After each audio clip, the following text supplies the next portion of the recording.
मी माझ्या आयुष्यातली पहिली विधानसभा लढवली त्यावेळी घराघरात जाऊन प्रचार केल्यावर मला लक्षात आलं की राजकारणात कोल्हे साहेब मी स्वतःहून आलेलो नाही। हे सगळे जुनी लोक आमच्या आईंकडे गेले, दोघातला एक बोलवा म्हटले। माझ्या थोरल्या भावांनाच यांचं निमंत्रण होतं, मला नव्हतं निमंत्रण। थोरले भाऊ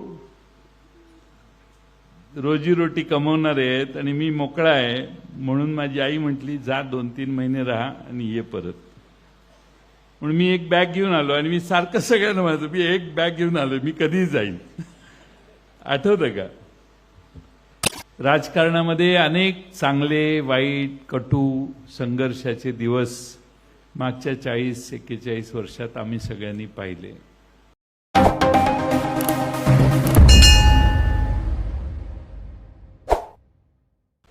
व्यासपीठावरील सर्वच दिग्गज, मी कुणाचं नाव घेत नाही कारण मागं बघितलं तर सगळे कुणाचं तरी नाव राहील आणि पुढं बघितलं तरी नाव राहील। त्यामुळं दिलीप तात्यांच्यावर प्रेम करणारे सगळेच महाराष्ट्रातनं आज या ठिकाणी आलेले आहेत। दिलीप तात्या हे व्यक्तिमत्व असं आहे की एकदा संबंध आला तर त्यांना कोणी विसरू शकत नाही। एवढं प्रॉमिनंट, आग्रही आणि डायरेक्ट असं व्यक्तिमत्व फार कमी असतं। मनात येईल ते बोलण्याचा स्वभाव शेवटपर्यंत टिकवणं हे सोपं नाही। मी राजकारणात 20 संपत आलो, त्यावेळी माझा स्पीड हा प्रचंड होता आणि त्यावेळी अंगात एवढं ॲग्रेशन होतं, एखादं मतदान चालू असेल तर जाऊन थांबवायचं, एवढंही काम मी केलेलं आहे। मी फार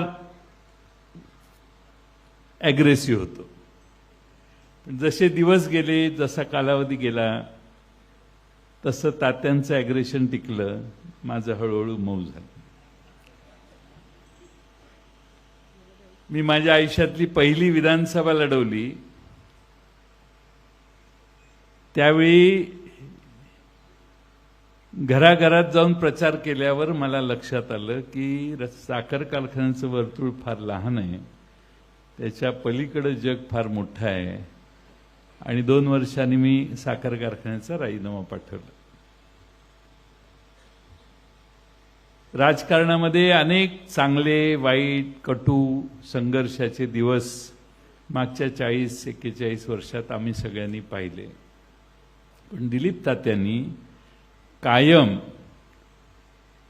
पुढे येऊन प्रत्येक लढाईमध्ये प्रत्येक लढाई लढण्याचं काम केलं, हे आपल्या सर्वांना मान्यच केलं पाहिजे। कोणाला अंगावर घेत असताना समोर किती मोठा आहे याचा विचार दिलीप तात्यांनी कधी केला नाही। बरोबर बरेच जण असतात, पण समोरच्यांना अंगावर घेण्याचं धाडस हे सहजासहजी कुणात नसायचं, ते दिलीप तात्यांनी प्रत्येक लढाईत आमच्या दाखवलं। हे दिलीप तात्यांचं सगळ्यात मोठं वैशिष्ट्य। अजित घोरपडे साहेब तिकडे बसलेले आहेत,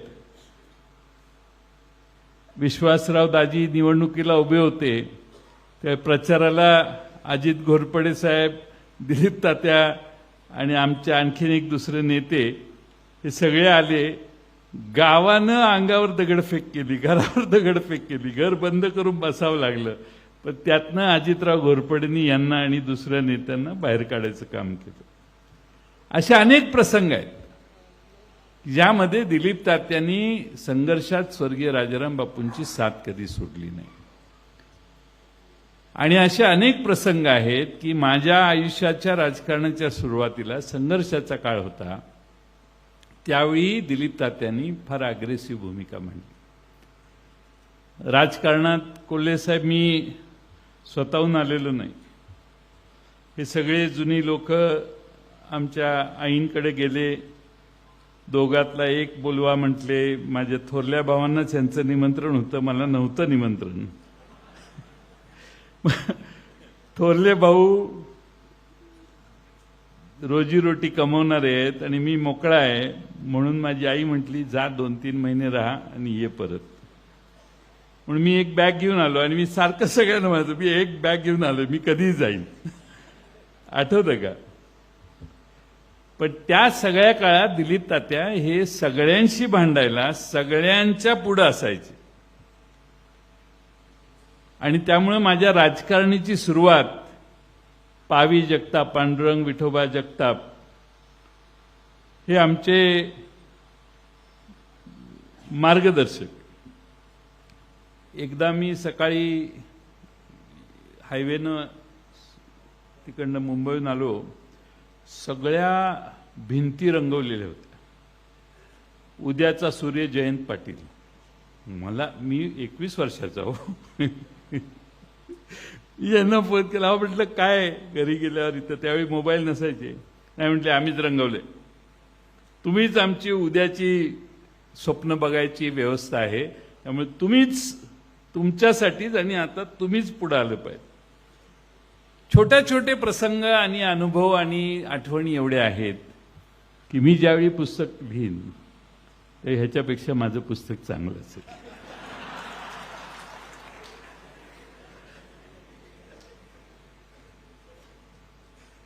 मी मगाशी तात्यांना, कोल्हे साहेबांना म्हटलं अशा स्टोऱ्या आहेत की आम्ही दोघं सांगून, तात्यांना फार जुन्या गोष्टी माहिती आहेत, आम्ही दोघं सांगून एक सिनेमा जर काढला तर सिंहासनाच्या 10 पट चांगला चालेल. फक्त ते दाखवण्याची प्रोड्युसरला आणि दिग्दर्शकाला तयारी पाहिजे. ते परत मागचा पाय घेता कामा नये, अलीकडचं जग तुम्हाला माहिती आहे. पण तात्या अग्रेसिव्ह राहिले, मी हळूहळू नरम झालो की मला हे लक्षात आलं की सगळ्यांना घेऊन राजकारण करणं हे दीर्घ पल्ल्याचं राजकारण होऊ शकतं. लढाई एखादी मोठी होऊ शकते, पण कायम प्रत्येक लढाई करायची असेल आणि जिंकायचं असेल तर सर्वांची मनं जिंकणं हे आपल्या सर्वांचं कर्तव्य आहे. आणि म्हणून जाणीवपूर्वक मी बेरजेच्या राजकारणाच्या मार्गाला लागलो. नाही तर लढाई तर मी 100% केली असती. मी वयाच्या 20व्या वर्षी आलेलो आहे, ज्यावेळी दिलीप तात्यांचं वय मला वाटतं 35 असेल. आणि हा सगळा प्रवास करत असताना असे अनेक प्रसंग आले की ज्यामध्ये अनेकांनी माझी साथ दिली. ते भाषणात म्हटले, ते म्हणतील की ही ऑल्सो रॅन, असं मगाशी म्हटली. यस, दिलीप तात्या सर्वात पुढे होते, पण राजाराम बापूंचा मुलगा पुढे जावा म्हणून अनेकांनी या तालुक्यात त्याग केला.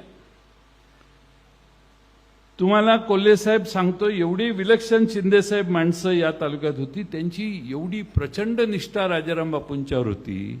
इथं बसलेले रघुनाथ पाटील आहेत, तेही राजाराम बापूंचेच. प्रचंड प्रचंड म्हणजे बापू कार्यकर्त्याला कसे जपायचे हे या सगळ्यांनी अनुभवलेलं आहे. पण ह्या सगळ्यांनी राजाराम बापूंच्या नंतर त्यांचा मुलगा आलाय म्हणून माघार घेतली, मागे राहिले, थांबले. ठीक आहे, जयंत पाटलांनी चूक केली, राहू दे, आपण थांबलो. असे अनेक आहेत की ज्यांचं मन मी कदाचित नाराज केलं असेल, पण तरीही बापूंच्या वरच्या, माझ्यावरच्या नाही मी म्हणत, बापूंच्या वरच्या निष्ठेने ही माणसं एकत्रित राहिली. ही राजाराम बापूंची पुण्याई, म्हणून त्याला आम्ही म्हणतो ही पुण्याई. एवढ्या सहजासहजी या स्तरापर्यंत माणूस गेला. मला या तालुक्यात जेव्हा जेव्हा माझी निवडणूक असली, न सांगता माणसं कामाला लागतात. मागच्या विधानसभेला 3 सभा घेतल्या, वाळव्यात, आष्ट्यात आणि इस्लामपुरात. त्याच्यावर मी निवडून आलोय. एकच दिवस तालुक्यात आलो मी. पण ह्या तालुक्याने, ह्या भागाने सतत आम्हा सगळ्यांना ताकद दिली. त्यात मी एकटा नाहीये, मी काय फार चांगलं काम केलंय म्हणून नाही, तर ह्या सगळ्यांचा त्याग इथं बसलेल्या आणि आज स्वर्गवासी झालेल्या अनेकांनी त्याग केला, सहनशीलता दाखवली. माझ्यासाठी त्यांनी माघार घेतली. आज दिलीप तात्या यांचा वाढदिवस आहे, पण त्यांच्यासारखे असे बापूंच्यावर निष्ठा ठेवणारे अनेक होते, पण दिलीप तात्यांचं वैशिष्ट्य हे की सगळ्यात पुढे तलवार घेऊन जाणारे कोण, तर दिलीप तात्या. आणि मग दिलीप तात्या लढतायत, लढू दे, आपण काय बोलायची गरज नाही, अशी अनेकांची भावना असायची. त्यामुळं आमच्या सगळ्यांच्या कार्यकर्त्यांच्या सहकाऱ्यांच्यात दिलीप तात्या हे नेहमीच माझ्या राजकारणासाठी लढले, पुढे आले, संघर्ष केला. बऱ्याच वेळेला अनेक असे एक प्रसंग आहेत. बापू जनता पक्षात होते आधी. एक वर्ष आम्ही ठरवलं राजकारणात जायचं नाही. स्वर्गीय वसंतराव दादा 3 वेळा मुंबईला आमच्या घरी आले. काठी टेकत टेकत यायचे ते. संपतराव नाना जिल्हा अध्यक्ष असायचे, ते यायचे आणि ते सांगायचे की तुम्ही काँग्रेसमध्ये आलं पाहिजे. त्यावेळी ज्या हुज्जती व्हायच्या चर्चा, मग डी.जी. पाटलांचं नाव मला घेतलं पाहिजे, आपल्या रामराव देशमुखांचं नाव घेतलं पाहिजे, बाबासाहेब पाटील पण त्यावेळी असायचे, किंवा विश्वासराव पापा असायचे, दाजी असायचे, विश्वासराव दाजी. ह्या सगळ्यांनी मान्य केलं की बापूंच्या मुलाला आपण आता पुढे करायचं. काहींना मान्य नव्हतं, हळूहळू त्यांनी मान्यता दिली. पण आम्ही संघटना काय असते या सगळ्यांनी एवढं चांगलं काम केलं. युवक मेळावे दिलीप तात्या घ्यायचे, युवकांची शिबिरं व्हायची.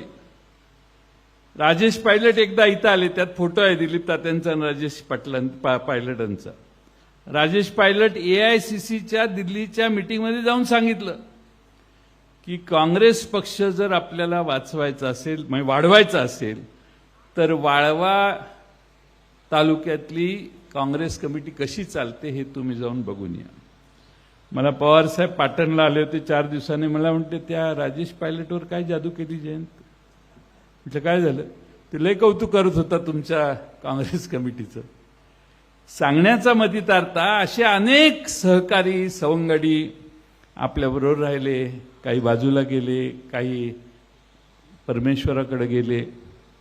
पण या सगळ्या प्रवासामध्ये दिलीप तात्यांनी अतिशय खंबीरपणानं मला साथ दिली.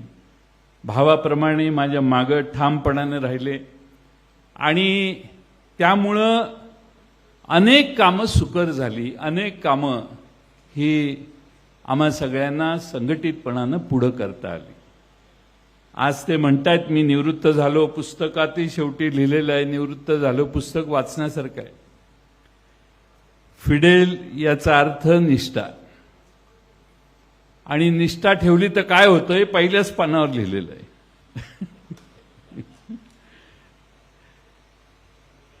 पण तात्या बदलत गेलं ना तर त्या माणसाची व्हॅल्यू देखील तेवढीच खाली जाते. निष्ठा नाही ठेवली तर माणसाचं महत्त्व कमी होतं. निष्ठा विचारांची असली पाहिजे आणि निष्ठा माणसांची पण असली पाहिजे. त्यामुळे निष्ठावान नसलेले अनेक जण आले आणि गेले, नावं कुठे घेतात लोक. तुमच्या वाढदिवसाच्या, तुमच्या पुस्तकाच्या प्रकाशनाला एवढे आणि बाहेर अनेक जण का थांबले? हा निष्ठावंत माणूस आहे. तात्या काय बोलतो हे ऐकायला देखील या ठिकाणी माणसं आली. आणि निष्ठेला तात्या फार किंमत असते. पद मिळेल न मिळेल मला काय, आता लगेच किती वेळ लागतो, त्यात काय अर्थ आहे?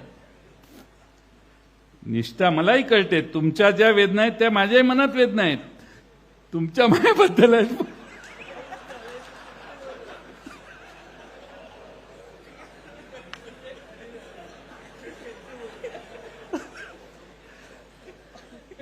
पण गत सोडायची नसते. पतंगराव कदमांनी मला सांगितलं. पतंगराव कदम काय म्हणायचे, जयंत गत सोडू नकोस. का? दुसरीकडे सगळं नवीन आहे. इथं आपण जगलेलो आहे ते जीवन आपल्याला माहिती आहे. आपण ज्यांच्या बरोबर आहोत ती माणसं आपल्याला माहिती आहे. ती घरातली आहेत. आपल्यावर नाराज होत, काही होत, शिव्या देत, मागं शिव्या देत असतील 100 जण. आपल्यासमोर आल्यावर ती आपल्या बरोबर असतात. याला कायम महत्त्व राजकारणात द्यायचं असतं. मित्रांनो, राजकारणी फार बदललेलं आहे. राजकारण हे निष्ठेने, तत्वाने, विचाराने होण्याचा काळ मागच्या 10 वर्षात संपलेला आहे किंवा कमी झालेला आहे. पण असं समजू नका की आता परत असं कधीच होणार नाही. असं समजू नका की आता ही अशा पद्धतीनं राजकारण चालणार नाही. या सगळ्या परिस्थितीवर दिवस जात असतात, हा त्याचा उपाय असतो. टाइम चेंजेस, कायम हे लक्षात ठेवायचं. आपण जेवढे ठाम असू तेवढी परिस्थिती बदलत जाते. आपण जर परिस्थितीप्रमाणे बदलायला लागलो तर त्या परिस्थितीत आपण वाहून जातो. मग परिस्थिती कधी बदलत नाही. आपण जर ठाम असलो तर परिस्थिती चेंज, टाइम बदलत असतो तात्या. त्यामुळे हे निवृत्ती बिवृत्ती हे याच्यावर फुली मारा. कळलं का? This is not allowed in our party. इथे मी हुकुमशाही आहे माझी, मी म्हणेल तेच होतं.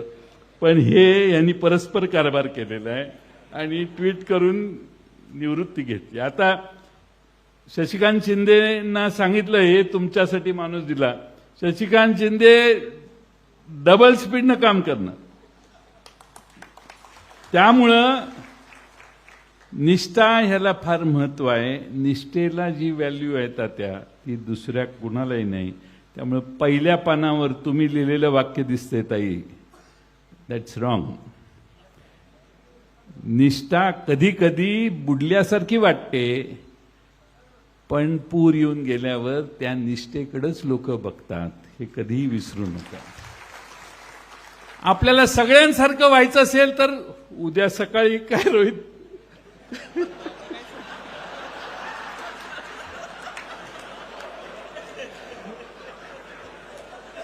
आम्ही 10 आमदार आहे, 8 खासदार आहेत.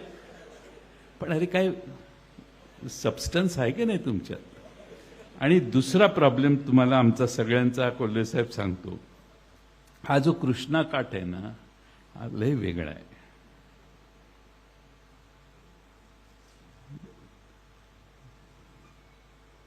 यांच्या भुईंचे वीर किसनवीर तिथपासून आपले क्रांतिसिंह नाना पाटील ते शेवट या नदीचा होतो सांगलीच्या वसंतदादांच्या तीर्थापर्यंत.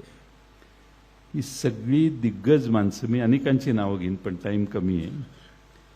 ही दिग्गज माणसं या कृष्णेच्या काठावर तयार झाली. या कृष्णेच्या लोकांना संघर्ष करण्याचं बाळकडू ह्या कृष्णेनंच शिकवलं. यशवंतराव चव्हाणही देवराष्ट्रातनं खाली कृष्णेला येऊन डोहात उडी मारायचे. त्यांनी देशाचं नेतृत्व केलं. वसंतराव दादांचं तर मी तुम्हाला सांगायची आवश्यकता नाही. आणि म्हणून कृष्णेच्या काठची आम्ही सगळी माणसं ही कदाचित महाराष्ट्रात इतरांपेक्षा वेगळी आहोत. आणि त्यामुळं आमच्या मनात काय आहे ते सहजासहजी कळत नाही असं लोक म्हणतात. आमच्या मनात काय आहे हे लोकांना ह्या कृष्णाकाठच्या चांगलं माहिती आहे, कारण ही त्याच कृष्णाकाठची लोक आहे. आणि म्हणून दिलीप तात्यांच्यासारखा आजही युवा असणारा, आता वय काउंट करायची गरज नाही. रोहितने 27व्या वर्षाच्या शुभेच्छा आमच्या तात्यांना दिल्या. त्यामुळे तात्या, मी असे अनेक लोक बघितलेत, रिटायर झालं की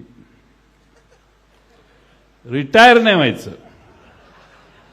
माइंडमध्ये रिटायरमेंट कधी येता कामा नये. आता काय राहिलं, जयंत पाटील आपल्याशी बोलतच नाही, जयंत पाटील हे करत नाही, पोरं आता नगरसेवक झाली, कुठे गेली नाही, नगरसेवक झाली आता, ते असं काही नाही.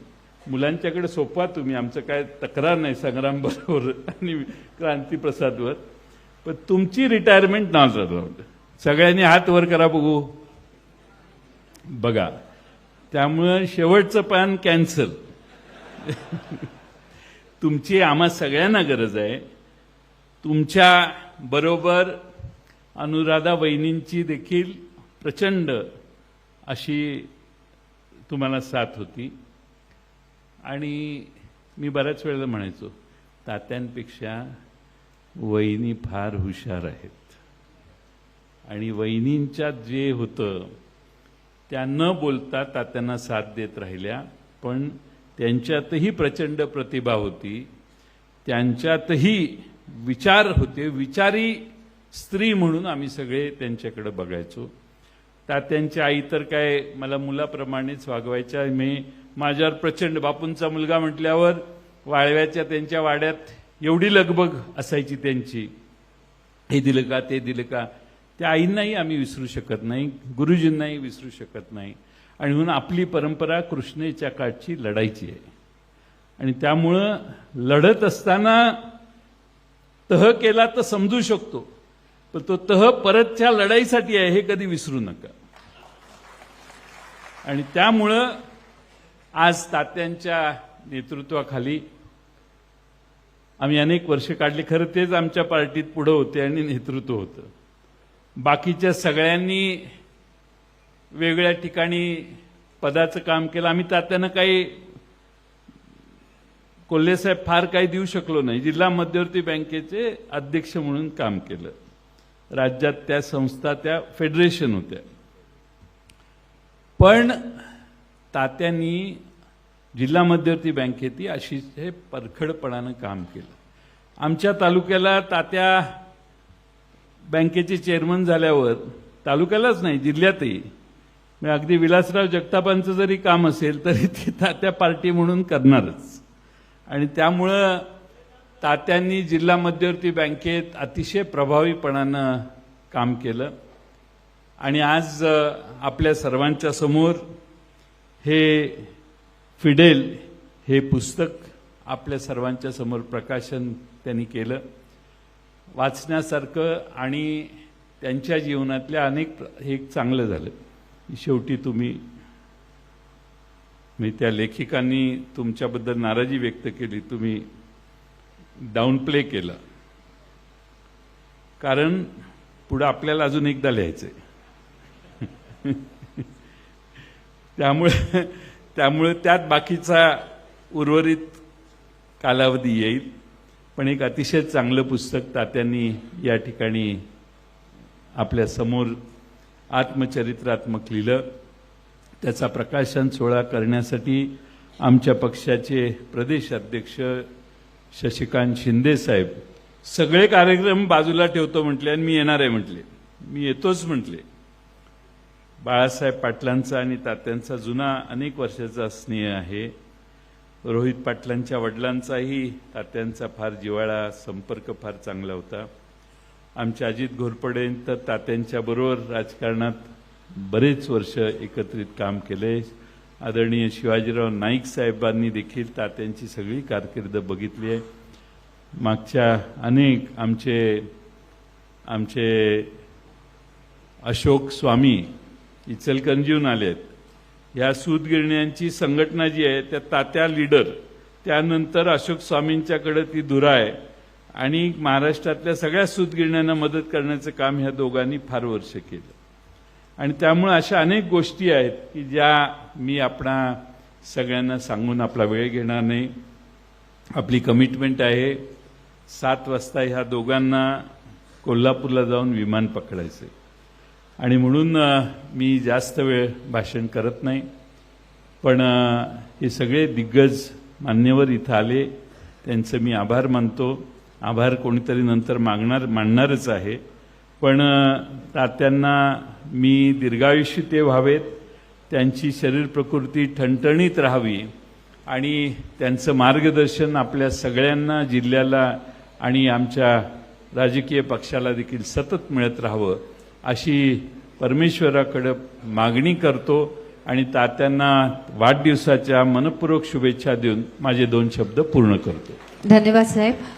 उपस्थितांना विनंती आहे आभार प्रदर्शन